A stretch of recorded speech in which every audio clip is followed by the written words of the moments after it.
Sandwiches Hi with guys. herring. Today I want to share with you a recipe for sandwiches with herring.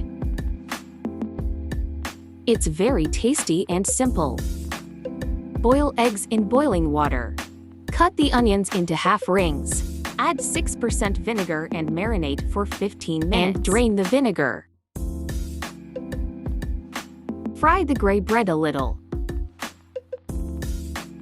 Finely chop the eggs. Add dill. Mix mayonnaise, salt, and pepper. We put our egg mass abundantly on each toast. Put herring or mackerel on top. Add marinated onions and decorate with dill. Ardum food.